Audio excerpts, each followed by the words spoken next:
अबुधाबीला आहेत। एका मंदिराचं उद्घाटन त्यांनी भूमिपूजन केलं असं मी वाचलं।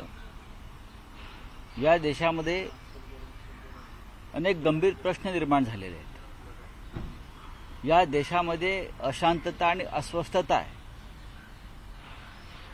शेतकरी दिल्लीच्या दिशेने लाखोच्या संख्येने कूच करतो आहे।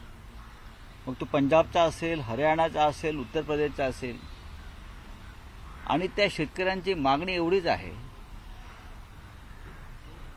एकतर काही कायद्यांसंदर्भात त्यांच्या मनात शंका आहेत, आणि दुसरं म्हणजे हमी भाव, मिनिमम सपोर्ट प्राइस, बरं का, त्याला तुम्ही हमी भाव म्हणता, किमान हमी भाव, यासाठी शेतकरी देशाच्या राजधानीच्या दिशेने येतो आहे। आणि त्यांना रोखण्यासाठी दिल्लीच्या सीमेवर अगदी अंबालापासून तोफा, अश्रुधुराच्या नळकंडा फोडल्या जात आहेत, पाण्याच्या फवारण्या केल्या जात आहेत, पोलीस गोळीबारासाठी सज्ज आहेत, रस्त्यावर खिळे ठोकलेले आहेत, त्यांचे ट्रॅक्टर्स आणि त्यांची वाहनं जाऊ नयेत म्हणून खिळे ठोकलेले आहेत। त्यानंतर काही ठिकाणी पक्क्या भिंती उभ्या केलेल्या आहेत। देशाच्या स्वातंत्र्य लढ्यामध्ये ब्रिटिशांनी सुद्धा अशा प्रकारची दमनशाही केली नव्हती। ती दमनशाही मोदी सरकार शेतकऱ्यांच्या विरोधात करत आहे। स्वातंत्र्य काळामध्ये सुद्धा शेतकऱ्यांनी आंदोलनं केली आहेत। लाला लजपतराय त्याचे नेते होते, सगळ्यांना माहिती, आणि पंजाबचेच होते ते। ब्रिटिशांनी केलेल्या लाठीमारात लाला लजपतरायांचं निधन झालं, आणि मग शेतकऱ्यांचं आंदोलन पेटत राहिलं। आता सुद्धा मोदी सरकार हे शेतकऱ्यांवर गोळीबार करण्याच्या मनस्थितीमध्ये आहे। देशाच्या राजधानीत शेतकरी येऊ शकत नाही आपले प्रश्न घेऊन। देशाची राजधानी मोदींच्या मित्राच्या नावावर केल्यात, उद्योगपतींच्या। हिंदुस्थानच्या राजधानीमध्ये जर शेतकरी येणार असेल आपले प्रश्न मांडण्यासाठी, आणि जर त्याला रोखलं जात असेल, तर ही एक प्रकारची हुकुमशाही, एकाधिकारशाही, झुंडशाही आणि गुंडगिरी सरकारची सुरू आहे। तुम्ही स्वामीनाथन यांना भारतरत्न देता।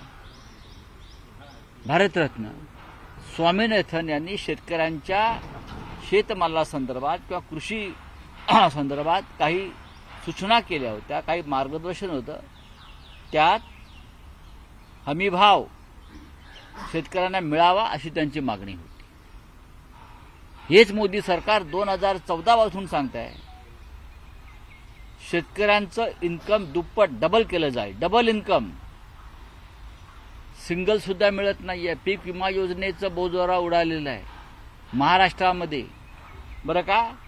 शेतकरी ज्या स्थितीशी झुंजतोय, गारपीट असेल, अवकाळी पाऊस असेल, कोणी बांधावर जायला तयार नाहीये। सगळे राजकारणामध्ये अडकलेले आहे, आणि तुम्ही शेतकरी आंदोलन करतोय, त्यांना रोखताय। काल माननीय उद्धव ठाकरे हे उत्तर महाराष्ट्रात होते, संभाजीनगरला होते, आणि त्यांनी हा प्रश्न प्रत्येक सभेत मांडलेला आहे। मला असं वाटतं लवकरच एक पत्रकार परिषद घेऊन उद्धव साहेब शेतकऱ्यांच्या आंदोलनासंदर्भात एक आपली भूमिका स्पष्ट करतील।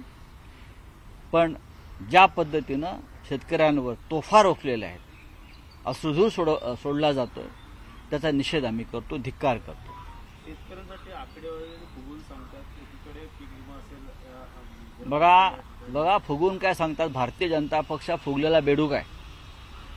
हा बेडूक किती फुगला तरी बैल होणार नाही, हे प्रत्येक वेळेला आकडेच फुगवून सांगतात।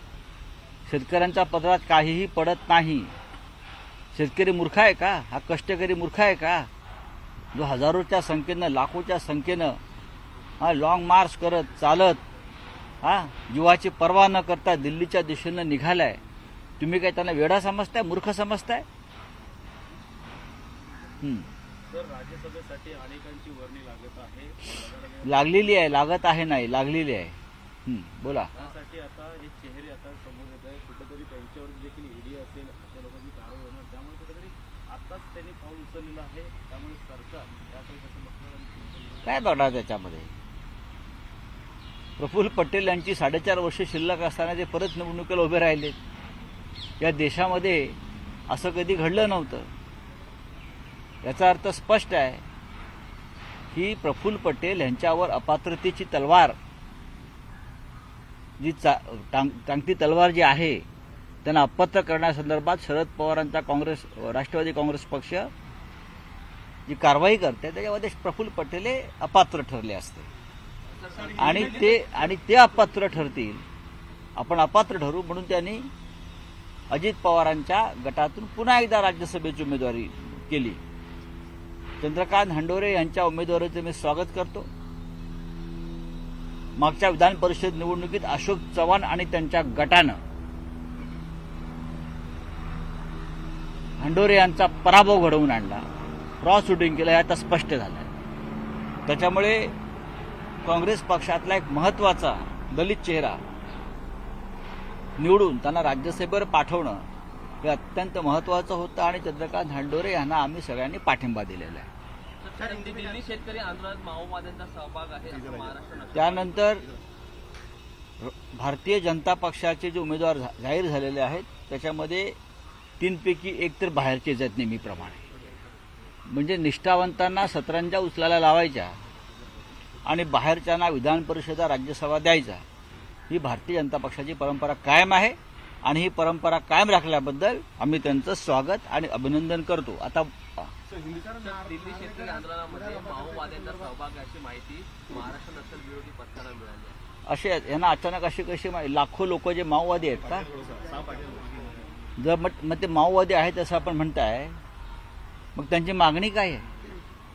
त्यांची शेतकऱ्यांची मागणी त्यांच्या मालाला हमीभाव द्यावा आणि जे मोदी सरकारने त्यांनी जी वचनं दिलेली आहेत शेतकऱ्यांचं उत्पन्न दुप्पट करण्याची किंवा पीक योजनेसंदर्भात हमीभाव द्यावा ना. तुम्ही म्हणताय ना ते माओवादी आहेत. मागच्या आंदोलनामध्ये त्यांना अतिरेकी ठरवलं होतं, त्यांना खलिस्तानवादी ठरवलं होतं आणि आता तुम्ही त्यांना माओवादी ठरवताय. या देशामध्ये डावी चळवळ ही कष्टकऱ्यांची चळवळ आहे. तुम्ही प्रत्येक वेळेला डाव्या चळवळीला माओवादी नक्षलवादी ठरवणार असाल तर मला असं वाटतं कधीतरी या विचारांचा स्फोट होईल. अनेक ठिकाणी मोदी गॅरंटी देतो म्हणतात, आम्ही गॅरंटी स्वतः मोदींचीच गॅरंटी नाहीये. अनेक ठिकाणी मोदी गॅरंटी देत आहेत, पण उद्या लोकसभा झाल्या 2024च्या तर स्वतः मोदींची गॅरंटी निवडून येण्याची अजिबात नाही. हे याची तुम्हाला मी आत्ता माझ्या पक्षाच्या वतीने गॅरंटी देतोय आणि ती गॅरंटी नसल्यामुळेच प्रत्येक पक्षातले प्रमुख लोक फोडून कसं तरी 200 जागा मिळवाव्यात ही त्यांची भूमिका आहे. हाँ बोलिए. एक तरफ किसानों का आंदोलन है तो दूसरी तरफ जो प्रधानमंत्री है वो विदेश दौरे पर है और विदेश जब भी देश में संकट होता है, जब भी देश पर संकट आता है, एक तो मोदी विदेश में रहते हैं प्रधानमंत्री या किसी जंगल सफारी में बिजी रहते हैं. जब पुलवामा में अटैक हो गया, हमारे 40 जवानों की शहादत हो गई, तो प्रधानमंत्री मोदी जी जिम कार्बेट के जंगल में सफारी कर रहे थे, शूटिंग कर रहे थे. और अब हमारा किसान दिल्ली की तरफ मार्च कर रहा है. हाँ, उनके बहुत सी समस्या है, चाहे मिनिमम सपोर्ट प्राइस हो चाहे और कुछ हो. तब हमारे मोदी जी प्रधानमंत्री जी, हाँ, गारंटी फेम प्रधानमंत्री जी विदेश में घूम रहे हैं. हाँ, मंदिरों का उद्घाटन कर रहे हैं, लेकिन जिनकी वजह से मंदिर बंद रहा है, ये देश जो मंदिर है जो बंद रहा है, वो किसान सड़क पर उतरा है और उनके ऊपर अश्रुधूर, टीयर गैस, लाठियां, हाँ, उनके रास्ते में किले ठोक दिए गए हैं. ये उनकी गारंटी है. अनेक चीजों की गारंटी जो है मोदी दे रहा है, जबकि एमएसपी जो है जिसको एमएसपी की गारंटी अगर मोदी जी देते हैं तो मैं ये समझूंगा कि मोदी सचमुच देश के नेता है, किसानों के नेता है. लेकिन 4 या 5 साल से चाहे राकेश टिकैत जी हो या अभी के लोग हो, ये सब नए लोग हैं, हाँ, जिस तरह से आंदोलन कर रहे एमएसपी के लिए, भारतीय जनता पार्टी का, सरकार का एक भी नेता सामने आकर नहीं बोल पा रहा है। हाँ, मोदी जी कौन सी गारंटी दे रहे हैं और किसको गारंटी दे रहे हैं? मोदी जी किसानों को आत्महत्या करने की गारंटी दे रही है, मोदी जी किसानों को मारने की गारंटी दे रहे हैं। हाँ, आप किसानों का इनकम डबल करने वाले थे, लेकिन किसान सड़क पर उतरा है तो आप विदेश भाग गए हैं। सर, राहुल नार्वेकर जी आज फैसला देने वाले हैं एनसीपी डिस्क्वालिफिकेशन। देखिए, फैसला क्या है सबको मालूम है।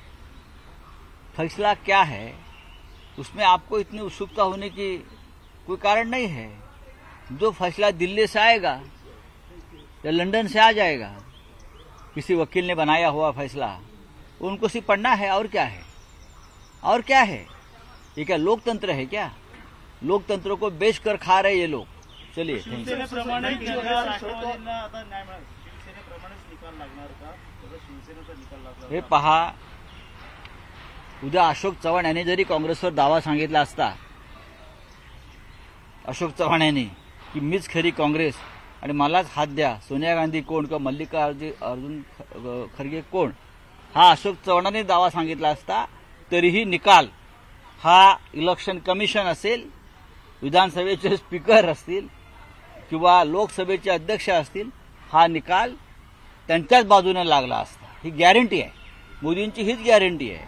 पक्ष फोडा, आधी भ्रष्टाचार करा, मग पक्ष फोडा, मग आमच्या पक्षात या आणि मूळ पक्षावर दावा सांगा। मग तो किती मोठा पक्ष असेल, किती जुना पक्ष असेल, तुमचा जन्म त्या पक्षात झाला नसला तरी तुम्ही त्या पक्षावर दावा सांगू शकता आणि तो पक्ष मिळवू शकता।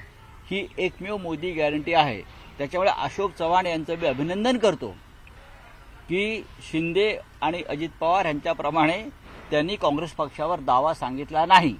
जर त्यांनी दावा सांगितला असता तर त्यांना हात चिन्ह निवडणूक आयोगाने नक्की दिलं असतं आणि इंडियन नॅशनल काँग्रेस ही अशोक चव्हाणांची, हे सुद्धा त्यांनी जाहीर केलं असतं। दिस इज मोदी गॅरंटी। थँक्यू। उनको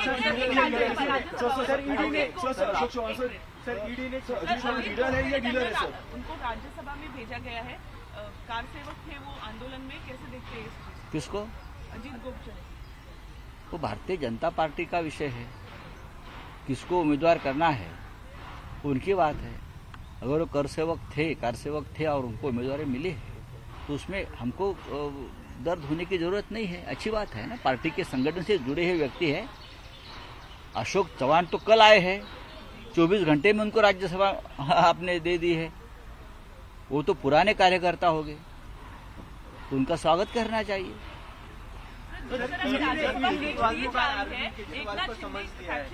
मिलिंद देवरा को दी गई सीट, अशोक चव्हाण को भी दी गई। ये है ना, जो पुराने कार्यकर्ता हैं, पुराने अभी मिलिंद देवरा का, अभी मिलिंद देवरा जी का और ये शिवसेना का क्या संबंध है? जो डुप्लीकेट शिवसेना है, लेकिन डुप्लीकेट माल डुप्लीकेट शिवसेना में चला गया। ये एकनाथ शिंदे जी का सबसे बड़ा हार है जिंदगी की कि वो अपने लोगों को उम्मीदवार नहीं बना सका।